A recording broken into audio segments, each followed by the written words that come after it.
The sun was a white-hot coin hammered into a cloudless sky when the first scream cut through the desert air. Jake Harlan dropped the wrench mid-turn, the metal clanging against the Ford's rusted fender like a gunshot. Two identical blurs, pink shirts, tangled black hair, tore across the cracked driveway. His daughters. 4 years old. Bare feet slapping red dirt. "Daddy!" Ava wailed, the word ripping out of her like a siren. "Mama's not waking up." Mia collided with his knees a half-second later, snot and tears smearing his grease-stained jeans. She fell and her eyes went funny and she won't answer. Jake's heart jackhammered so hard he tasted copper. The truck, the oil change, the half-empty coffee mug on the tailgate, everything vanished. He scooped both girls against his chest, their small bodies shaking like leaves in a dust devil. "Show me," he rasped, already running. The screen door banged behind them. Inside, the trailer smelled of burnt toast and baby shampoo. Sarah lay on the living room rug, one arm flung out, fingers curled like she'd been reaching for something just out of grasp. Her chest rose, shallow, too slow, but it rose. Jake dropped to his knees, the girls clinging to his back. "Sarah?" His voice cracked like thin ice. He pressed 2 fingers to her neck. Pulse, there, but thready. Her skin felt clammy, lips tinged blue. "Baby, can you hear me?" Ava tugged his sleeve. She was making pancakes and then she said her head hurt bad and she sat down and, a hiccup swallowed the rest. Mia buried her face in Jake's shoulder. "Is Mama dead?" "No," Jake said, the word a vow. "Mama's sick. We're gonna fix her." He fumbled for his phone, grease smearing the screen. 911, the operator's calm voice felt 1,000 miles away. 32-year-old female, possible stroke, yes, rural route 17, mile marker 9, hurry. He hung up and cupped Sarah's face. "Stay with me, darlin'. You hear the sirens? They're coming for you." The girl's sobs turned to whimpers. Jake needed them safe, needed his hands free. He carried Sarah to the couch, pillows under her head, then steered the twins to their room. "You be my big helpers, okay? Stay right here, hold each other. Daddy's got this." Ava's lower lip trembled. "Promise Mama wakes up?" Jake swallowed the boulder in his throat. "I promise I'll fight like hell." He shut their door, leaned against it a second, eyes burning. Then he was back at Sarah's side, counting breaths, whispering every memory he could grab: first date at the county fair, the night she told him she was pregnant, the way she laughed when he tried to dance. Anything to tether her to the world. Sirens finally wailed, growing louder until red lights painted the walls. Paramedics burst in, efficient as lightning. Jake rattled off what he knew: Sarah's migraines the past week, the dizziness she'd laughed off, the way she'd gripped the counter that morning like it was the only solid thing left. "BP's through the roof," one medic muttered. "Possible hemorrhagic stroke." They loaded her onto the stretcher. Jake followed, but the second medic blocked him. "Sir, we need space. Meet us at St. Mary's." The girls. He couldn't leave them. He sprinted next door. Mrs. Delgado, 78, oxygen tank and all, was already on her porch, arms open. "Go," she barked. "I've got the angels." Jake kissed his daughter's damp cheeks. "Be brave for Mama. I love you bigger than the sky." The drive to the hospital blurred, dust, heat shimmers, his knuckles white on the steering wheel. Every mile replayed the morning, Sarah humming while flipping pancakes, teasing him about the truck's latest rattle, kissing the girl's sticky fingers. Ordinary. Precious. Gone in a heartbeat. He reached St. Mary's as they wheeled her through the ER doors. A nurse intercepted him. "Family of Sarah Harlan?" "That's my wife." The word scraped raw. "She's in CT. We'll update you soon." Waiting rooms. I need to see her. Soon, the nurse repeated, softer. Let the team work. The waiting room smelled of burnt coffee and antiseptic. Jake paced until the linoleum wore grooves. He texted Mrs. Delgado, "Girls okay?" 3 dots, then, eating cookies. Praying. He stared at the crucifix on the wall, not sure what to bargain with. An hour bled into 2. Finally, a surgeon in scrubs approached, mask dangling. "Mr. Harlan?" "I'm Dr. Patel." Sarah had a bleed in her brain, subarachnoid hemorrhage. "We've stabilized her, but she's in a coma. The next 48 hours are critical." Jake's knees buckled. Dr. Patel caught his elbow. "She's young, strong. We're doing everything. Can I see her?" They led him to the ICU.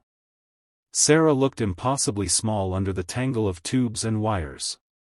Her chest rose and fell with the ventilator's rhythm. Jake took her hand, cold, but there. "Hey, babe," he whispered. "The girls need their mama. I need you. You fight, you hear me?" He stayed until a nurse gently pried him away. Visiting hours were over, but the fight was just beginning. Back home, Mrs. Delgado had tucked the twins into their bunk beds. Ava clutched Sarah's old teddy bear, Mia hugged the matching one. Jake crawled in between them, the mattress sagging under his weight. "Daddy, will the doctors fix Mama like you fix the truck?" Ava asked, voice small. Jake's laugh came out broken. "Doctors are better at people than I am at engines, kiddo." Mia traced the grease under his nails. "You always fix the truck." He kissed their foreheads. "Then I'll learn how to fix this too." Sleep didn't come. At 3 a.m., he sat on the porch steps, staring at the stars Sarah loved. She'd named constellations for the girls, Ava's arrow, Mia's moon. He texted his boss, "Family emergency. Need time." The reply was instant, "Take what you need." Dawn painted the desert gold. Jake loaded the girls into the truck, still unfixed, but it started, and drove to the hospital. Sarah hadn't woken, but her vitals held steady. He brought the twins to the ICU window. Ava pressed her palm to the glass. "Hi, Mama. We brought you drawings." Mia held up a crayon masterpiece, stick figure family under a rainbow. "See? You're the big one with the smile." Jake's eyes stung. He snapped a photo, sent it to Sarah's phone even though she couldn't see. "From your fan club." Days melted into a routine: hospital, home, Mrs. Delgado's casseroles, bedtime stories where princesses always woke up. Jake learned medical jargon, GCS scores, ICP monitors, the grim statistics Dr. Patel recited gently. He learned to braid hair one-handed while holding a coffee mug, to answer, "When's Mama coming home?" with, "Soon, baby, soon." Money frayed faster than his nerves. The shop held his job, but bills piled: mortgage, medical, the truck's overdue registration. He sold his grandfather's pocket watch, the one Sarah teased him about winding every night. The pawn guy gave him $300 and a sympathetic nod. Community trickled in. A GoFundMe appeared, Harlan Family Fight, started by the diner waitress who'd served them pancakes every Sunday. Strangers donated. The girls' preschool sent care packages. A local mechanic fixed the truck for free, left a note, "For the best dad in Lincoln County." On day 10, Sarah's eyelids fluttered. Jake was mid-sentence, reading Goodnight Moon for the 100th time, when her fingers squeezed his. "Weak, but real." "Nurse," he yelled, nearly dropping the book. Dr. Patel arrived with a team. Tests, scans, cautious optimism. "She's coming back to us," the doctor said. Slowly. The first word Sarah spoke was hoarse, barely audible, "Girls?" Jake bawled like a baby. He FaceTimed home, Mrs. Delgado held the phone so Ava and Mia could see their mama's open eyes. The twins squealed so loud the nurse threatened to sedate them. Recovery was a mountain. Sarah relearned to swallow, to grip a spoon, to form sentences without slurring. Jake became a fixture in rehab, pushing her wheelchair to physical therapy, bribing her with contraband chocolate. The girls visited on weekends, decorating Sarah's room with construction paper hearts. One afternoon, Sarah managed 10 steps with a walker. Ava and Mia cheered like it was the Super Bowl. Jake filmed it on his phone, tears fogging the screen. Later, he posted it to the GoFundMe with the caption, "She's walking toward us."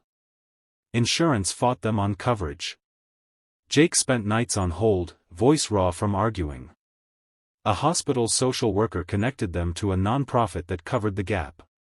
Another miracle. 6 months after the bleed, Sarah came home. The girls had strung a banner across the porch, "Welcome home Mama," in purple glitter. Jake carried her over the threshold like a bride, even though she protested she could walk. The truck, finally fixed, sat in the driveway, washed and waxed by the same mechanic. That night, they ate pancakes for dinner. Sarah flipped them left-handed, the right still weak. The girls fed her bites, giggling when syrup dripped on her chin. Jake watched from the doorway, chest so full it hurt. Later, after tucking the twins in, he found Sarah on the porch swing, staring at the stars. He sat beside her, their shoulders touching. "I almost lost you," he said. "You didn't." She laced her fingers through his. "You fought." "We all did." He rested his head against hers. "I was so scared." "Me too." A pause. "But I heard you. Every day. Your voice pulled me back." They sat in silence, crickets chirping. Somewhere down the road, a truck rumbled past, headlights cutting the dark. Life, moving forward. Sarah turned to him. "Teach me how to change the oil." Jake laughed, the sound rusty but real. "Deal. But only if you promise never to scare us like that again." "No promises," she teased. "But I'll try." Inside, the girl's nightlight glowed through the window. Ava's snores drifted out, followed by Mia's sleepy murmur. Jake squeezed Sarah's hand. "We made it," he whispered. "We're just getting started," she whispered back. And under the desert sky, the Harlan family held tight, scarred, stronger, unbreakable. If this story moved you, hit that like button, drop a comment telling me your favorite part, and subscribe for more real-life miracles. Turn on notifications so you never miss a heartbeat. See you in the next one.